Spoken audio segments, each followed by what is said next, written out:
I've never actually done this before. It's a new feature for me. Same. Hey, Okay. can everyone hear us? I assume so. Can everyone see us? Cool. Thanks, Lawson. So you'll be able to kind of put your hand up and ask questions at the end as well. So we're gonna. Are we recording now? Actually, Chef. Yes. That's the important question. Grant. Yes. Okay. So welcome to our kind of announcement and rebranding, basically all in one. So we're just changing the league out for a community word. It's really just kind of when we're getting people in to make it more of a social get together, and that's as much for the championship as it is for things like the Oval Series and other little events we put on during the week that are a lot of fun to join in. But yeah, welcome to the stream. So I'm going to start going through season 4 now. Okay, ready to go. So we got a few changes to the formula. So the first important part is we're going to base it on real sports car series rather than just like Forza multiplayer featured race kind of stuff. I say just after Forza has put up a fucking multi-class hopper all of a sudden, just to undercut everything we've been working on. So every Stewarded Championship going forward will have the Forza GT class in it, like a car from the Forza GT class. A group of cars from the Forza GT class will be in it. So that's where, before we were doing a GT3 on season, GT3 off season, GT3 will now always be on in some capacity every week, every season going forwards. We're moving the championship day to Sunday, and this is really just to facilitate how we run it a bit better, and we are specifically avoiding times where F1 races happen as well in the calendar. Now, just because the American leg has 3 races back to back, we couldn't really do that this time around, so we have a much shorter race on the weekends to make up for that. So if the event should be done just before the race starts, you can all watch the F1 race. And the biggest change is the first Emerald driver lockout is going to take effect. So, and you're starting to get the hint now here. So, 2 Emeralds can't team up in one class, but they can team up across multiple classes. And lastly, every season going forwards, we will have what we call a wildcard round. So, with the new tracks being added to the game all the time, we will have a slot at the end of the season that has a track announced initially, but that track could change to something a bit more trendy, shall we say, when a new track gets added, if it's suitable for the event that we want to put on. So we're currently talking about Road Atlanta. We haven't fully decided on that one yet, but by the end of this championship, 2 more tracks will probably be in the game. So there's a lot of space for us to decide what we're going to do with that slot, and we'll make sure everyone knows before we actually do it. So next part. The small little homologation updates we've got is Chef has been working hard on balancing cars to have equivalent top speeds in the GT3 selection. Is there less cars in there now than there was before, Chef? Or is Yes. there more? We removed. Yeah, there's less. So we removed the GT3R and the M6. Yeah. To be specific. So that's okay. So they've been removed, and then there's been a bit of balancing to make them more along the lines of being in a straight line, more similar speeds. Previously, we had the idea of we want cars to kind of be better in different scenarios. So that's where cars with good handling would be really good at a track like Brands Hatch, for example. But then the reality of it, bit, and people weren't a huge big fan of it, so we're walking that back a bit. We still have that aspect in P2, and that's just because the Mazda is such a weird car to balance. It has to have something else going for it, because it's the world's largest fuel tank. It's a diesel. And it's just a diesel, but it's not as powerful, but because of its massive fuel tank, you can do really weird strategies with it. So balancing that in it makes it a bit interesting. But we also know that it's a bit different. Not everyone will like that car, but that's the balance of that. So it's hard to do what Chef's doing because the fuel tanks in the game aren't consistent. So, like the Ferrari has a much smaller fuel tank than, for example, the Mercedes, the obvious one, isn't it, Chef? Yeah. Like that thing's a massive fuel tank. Yeah. And just trying to balance that so that they have a similar chance of winning a race is quite tough. And Chef's done a very good job of it. But we know that people kind of want a moment-to-moment racing thing as well, so that's where we take on that feedback, and that's what we're going to what we changed over the break anyway. And as well as that, we heard everyone say there was too much power dependency last season, so we're definitely going for a more varied track list this time around. And I'm not going to tell you what the calendar is till near the end of this, so stay tuned. Hell yeah. So we're on to the next part. Oh, you forgot to mention that we also added the Ligier into the P2 category. We know it's a P3 it's right in front of me. I mean, we know it's a P3 car, technically speaking, but the values like the weight and also the aerodynamic values, like the downforce, it fits very well also within the times. And the fuel tank is, like the fuel tank and the fuel usage is basically identical to the Oreca, Acura, and the Cadillac, the DPI Cadillac. So it fits in perfectly fine. So we know it's a P3 car, technically speaking, but it works just so well that it just made sense. Yeah, the irony being, I was talking to Chef about initially we're going to put the Oreca FLM09 into it with the Ligier, but then he said actually it's faster than that, and I said flip. Yeah, it's a lot faster. So the new season plan, we've got a trip down memory lane here for careers of racing games gone by. We don't get these anymore, if you haven't noticed. Gran Turismo doesn't have a proper career. Forza Motorsport doesn't have a proper career. Grid Legends had one, but it's not really this kind of game. So we're reaching into games like this where you have a long season on a calendar and you do different races throughout the season and increase your notoriety as a racing driver. That's where we want to kind of capture the almost single player aspect of racing games in an online environment. So that's our kind of goal with this. Albo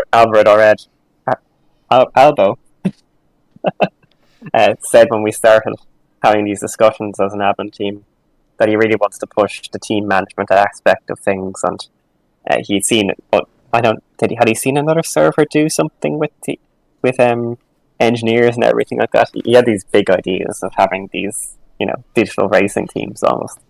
So we're doing a mixture of that and the multidisciplinary side of a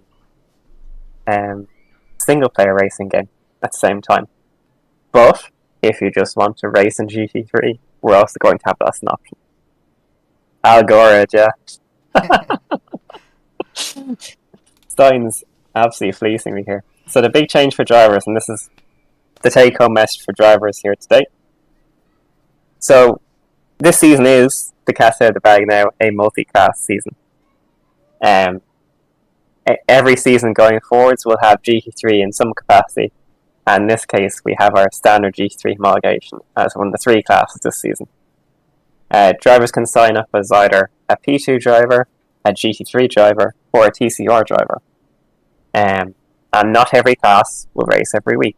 So you'll have sometimes you have a week off, and then the alternative you could have is that if your primary class you're signed up with isn't racing, you could hop into another class the week that class isn't racing. So you'll win championship points per class. So obviously you have your primary one, that's the one you're going to be scored off as a driver, and it's what we're going to be awarding the drivers' championships to everyone too. They'll be giving the primary class drivers, but at the same time, when you go in, you if you're good enough, you might actually not be dead last in a championship by the end of it. Like great example of this is actually Alex Palou in WEC at the moment. He's P15, and there's literally 20 cars in that championship, so he's almost ahead of 20 drivers, even though you only raced from one race. Was there something on the last thing I didn't get to yet? Oh no, it was everything good. Everything's good. Okay, grand. Okay. So here's examples of drivers doing this cross-disciplinary thing in real life. So Scott Dixon, he's an IndyCar champion. He's very successful. But he's also raced in Le Mans the last 2 years. And the same thing with Fernando Alonso. We all know that stint he did where he's racing in both WEC and F1, but he also ran the Rolex 24 and won it one year with Kamui Kobayashi. And then there's loads of other examples in racing, like Nico Hulkenberg randomly did a Le Mans race with Porsche when he's in F1. Half the IndyCar grid enters the LMP2 class at Daytona every year because they're silver for some reason, because the FIA doesn't recognise IndyCar properly. So you basically got pro drivers running as amateurs in that class, which is pretty silly. And then Jordan Taylor was actually a Corvette factory driver at Le Mans only when he was racing in prototypes over in America. So all these guys actually scored points in those championships and didn't come last, is the take home message of that. And we want drivers to do that kind of thing in their digital career, have their core class they race in, as well as, extracurriculars that are a bit of fun for you to do and aren't too serious in the sense of, I really need to do well, and you just focus on having fun those weekends. And then moving on to what this means for your teams. So this is the exciting part. So because we're racing, we have 3 different car classes. You can run 2 cars per class as part of one overall team organisation. So teams can only have 1 Emerald driver per car class, and this is how we're going to manage this. So there's 6 drivers at the top of season 3's GT3 table that can't join together in one class anymore, but they could still be on the same team. Well, 3 of them could, just in different car classes. So in a 2-car class race, what team managers can choose to do is they can add other additional cars to their team roster for that round. So an example would be if, let's say, you have a team that has a P2 driver, 2 P2 drivers, 2 GT3 drivers, and 2 TCR drivers. You have a full complement of drivers. If P2 isn't racing that week and it's just GT3 and TCR, you have a choice as a team manager. So you can either give your drivers a break in P2 and let them focus on the next round. You can decide, I'm going to go all in on GT3. I'm going to have 4 cars going for the win. I'm going to make sure they lock out different parts of the grid and make it really difficult for other teams to get points. Or you can split them between GT3 and TCR and have 3 cars in each class. The balancing for that is that only the top 2 drivers score team championship points for you as a team manager. So, so it isn't a complete waste of time for the drivers. They can earn drivers championship points in that class for themselves. So as I was saying, people are scored there, but it obviously isn't their main championship. Obviously, if the points are the points going towards the team are taken from the drivers' championship standings in a sense. So if you have 4 drivers from a team finishing ahead of you, you'll be scored as 5th. The maximum points your team is going to get is 5th points, 5th place points in that race. So that's where, if you have a team that's really good and they can lock out the podium, that's a really big advantage to you in those races. But you have to get there first, and making sure you have a rounded team. But at the same time, you don't. I think this next slide, actually, Chef. I'm going ahead.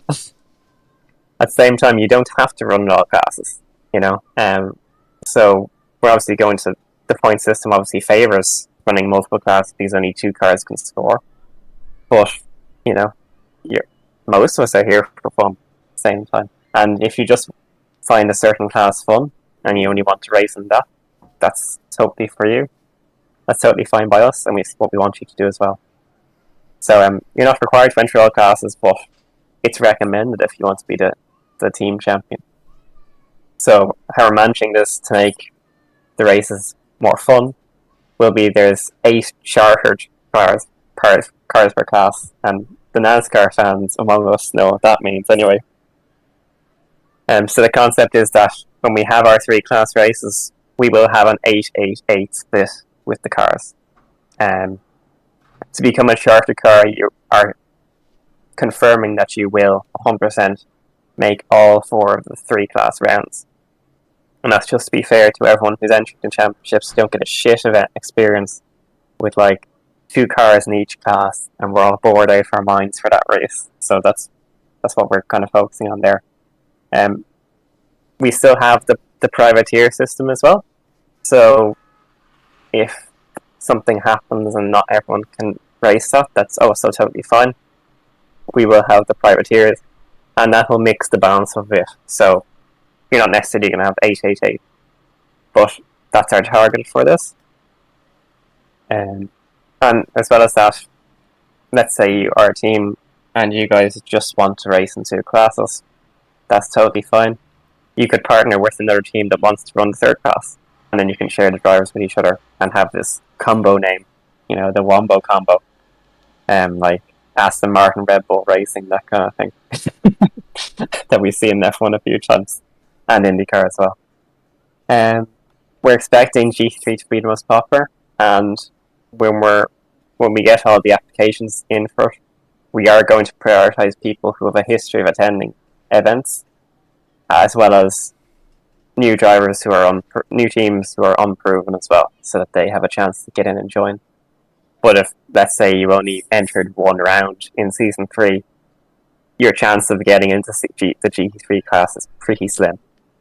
And as well as that, when we're making the charter, you can have single car teams in the class, but we're going to prioritise 2-car entries in that case, just because they're more likely to be in the championship hunt. It's more important for them to get into the 3 class races.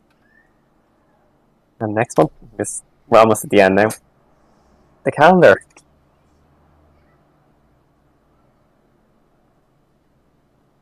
I'll be back in a second. Sorry. That's all right. We'll give people time to read through it. Obviously, I'll talk a bit about the 3-way and also about the wildcard thing that Techno mentioned earlier. So right now we determined the Yas Marinas to be like the last race in that sense, but if we get a track that suits the 3-way multi-class well enough, we may exchange that track with whatever Turn 10 decides to give us. And also we accommodated Brands Hatch race length so people who want to watch the F1 race will, like, the way we calculated it, it should finish like 15 minutes before the race starts or something like that. I don't remember quite well. Yeah. Techno did the calculation. Quality's probably going to be about 55 minutes and the race will be 45, so you'll have 10 minutes to play with getting to the F1 race, assuming everything runs without delay. So that's where the 10 minutes are a bit of delay there, if that was to happen. Yeah, can go ahead. Yep, that's it. Take it in, fellas. That's your calendar for the next few months. So it's longer, there's more to do in that. And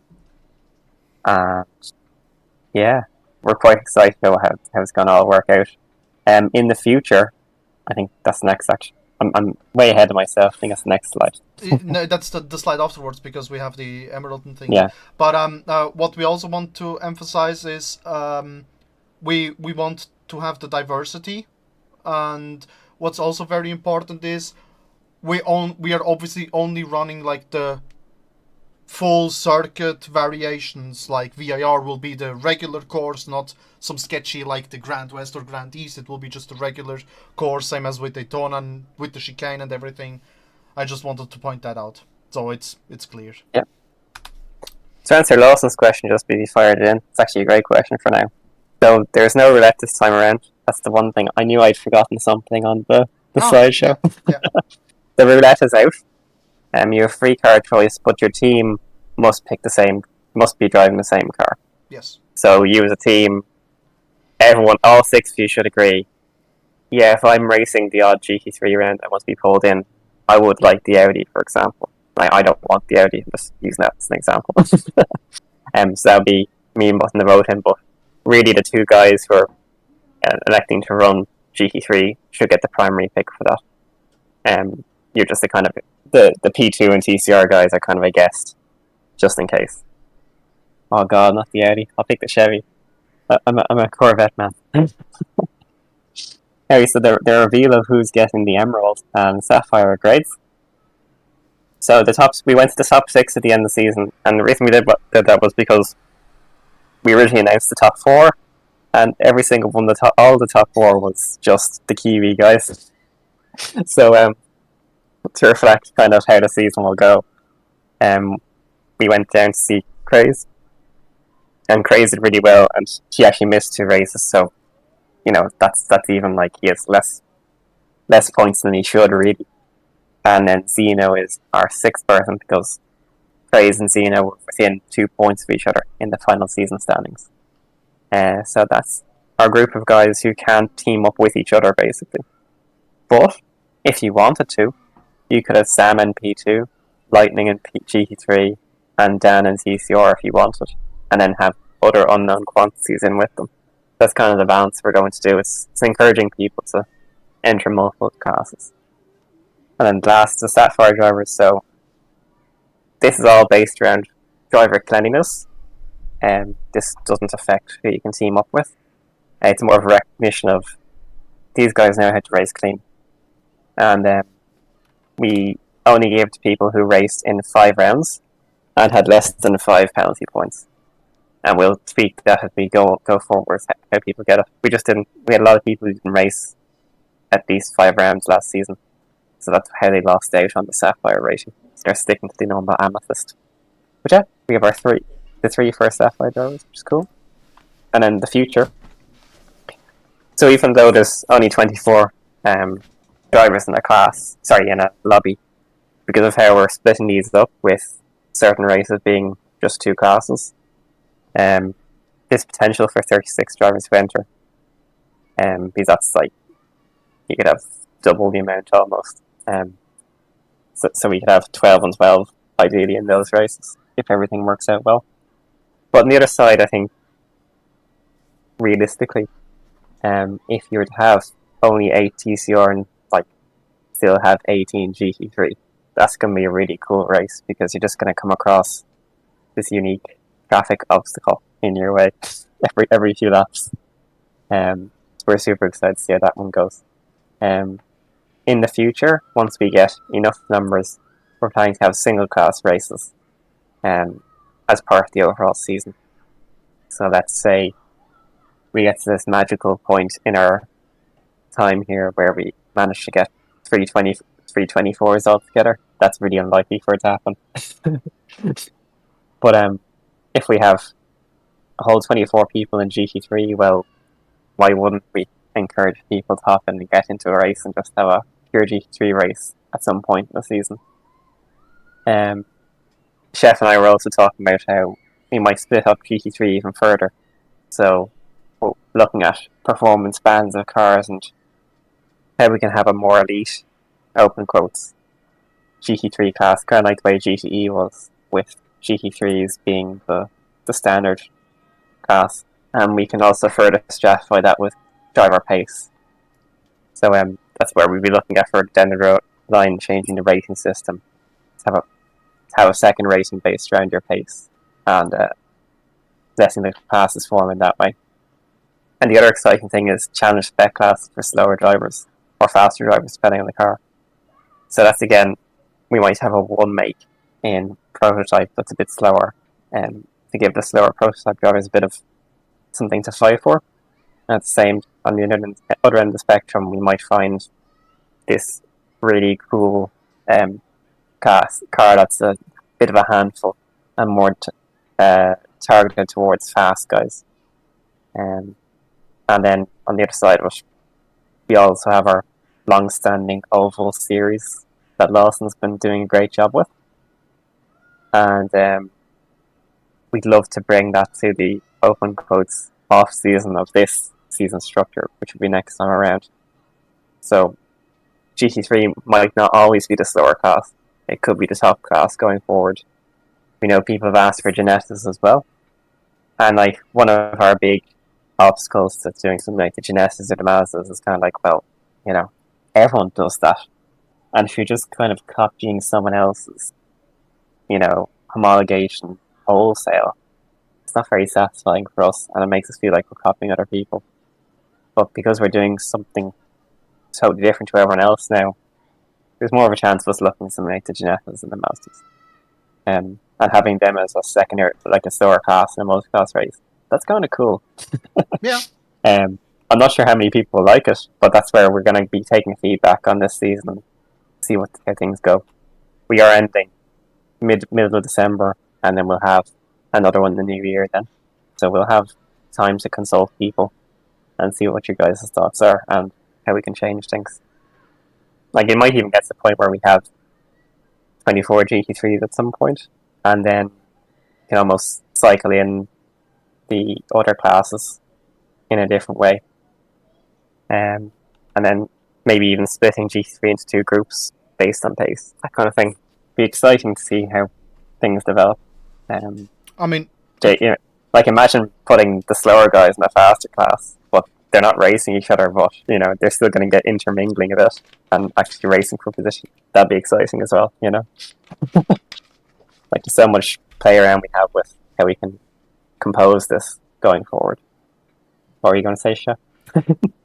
yeah, I was about to say also what if we really get the numbers, we can also definitely plan out the calendar in the future. That let's say the where one race was like P2 TCR. I'll just use our current calendar for example. There was a P2 TCR race ongoing. We can also have parallel running a full GT3 field, like as in Yes. they run the race in parallel, and that would work as well. Yeah, things like feeder series, that kind of thing as well. So it's pretty exciting. There's so much we can do, and like when we get enough people to have two lobbies, we could even have a 12-12-12 split. 4 12s. That's where we'd have 2 levels of prototype, 2 levels of GT, that kind of thing. That'd be exciting as well in a different way. So, any questions, guys? No, so you can raise your hand to ask them verbally, or you can type them in the chat and we'll answer. Yeah, both works.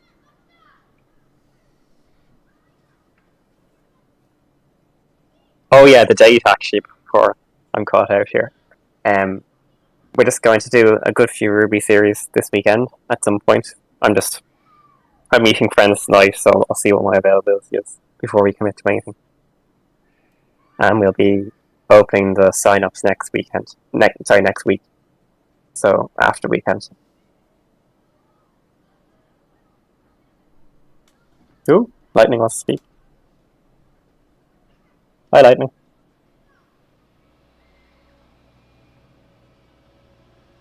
Oh, is that working, or how do I do that? I don't know. I clicked on the button, but it doesn't let him speak. Do I have to drag him up? Hi. No, I Oh, I have some steps. That's what I have to do. And that just happened. Sorry, I'm at work, but nice to see Chef back. And first thing, I kind of missed when the season was going to kick off because I've got Oh quite yeah, a bit of just go people back. here. Just go back to the calendar thing. Yeah, there we go.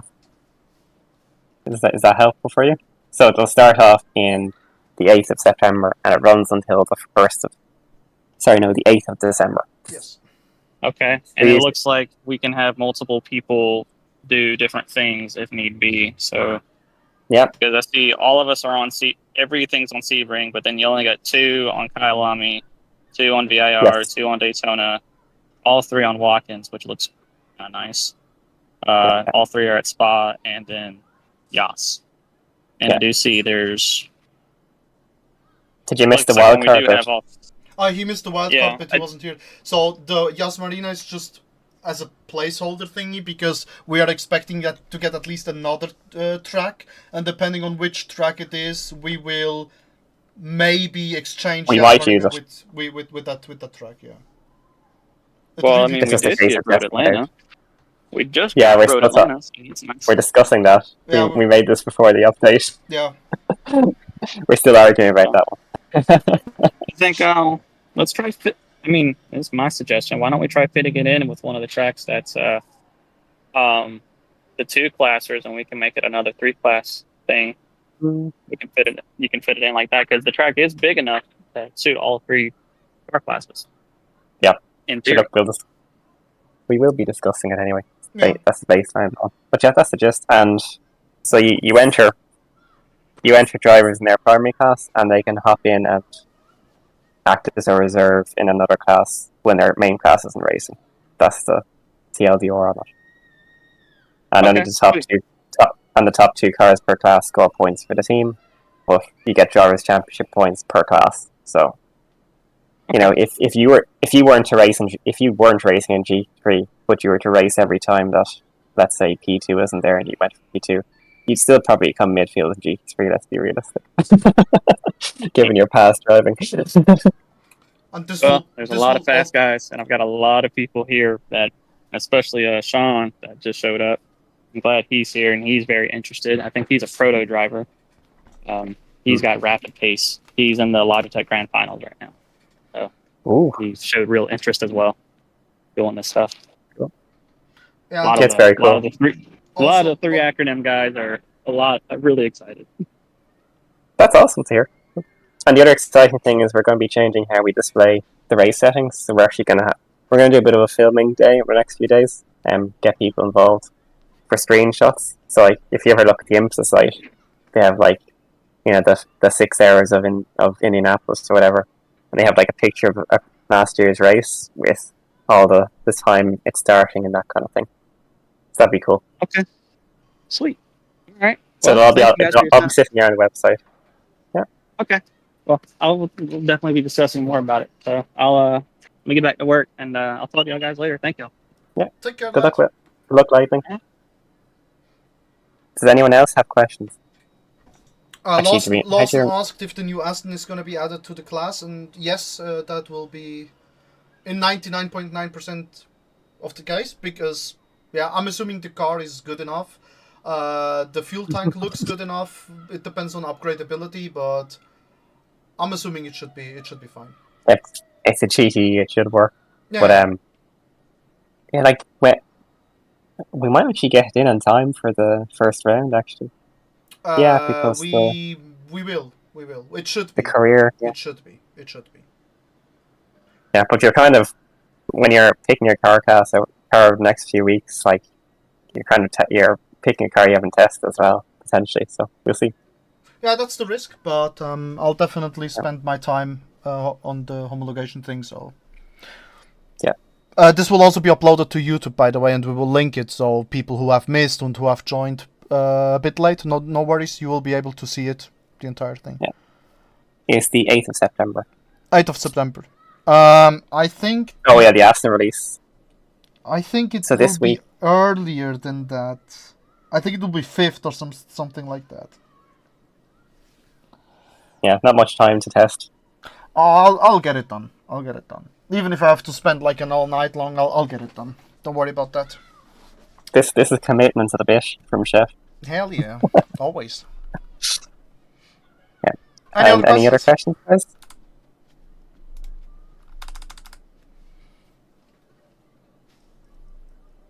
Thank you, Chef is Stein. good. Stein's very complimentary.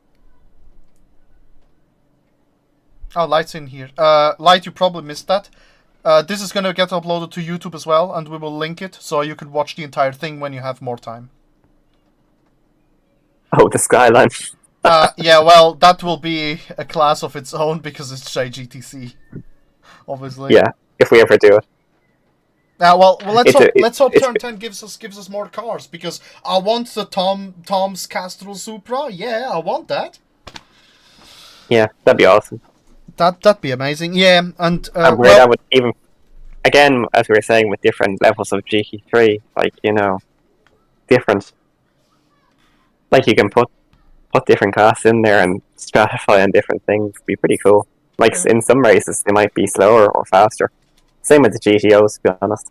I'd love GTOs to be something we do at some point. I was about to say, yeah, I'm gonna work on the GTOs in the background as well, because of the fuel tank thingy, and then there will be more balance towards each other, and then at that point we can introduce them for an entire season, and that will be a lot of fun, because these cars are crazy quick on the straights, but they lack downforce compared to GT3s.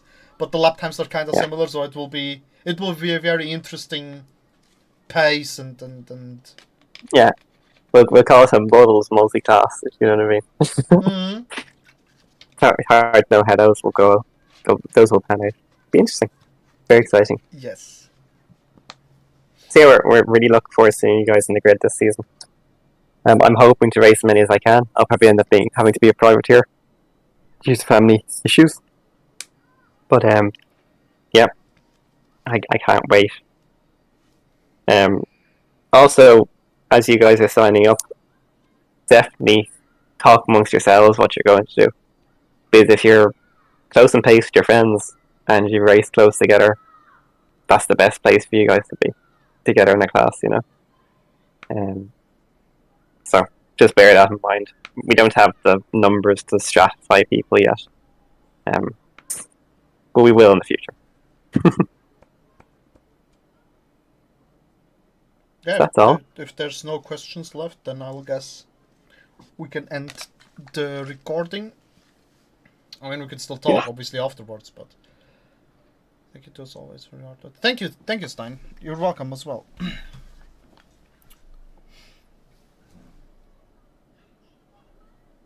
Okay, I guess that's pretty much it. Thank you so much for watching.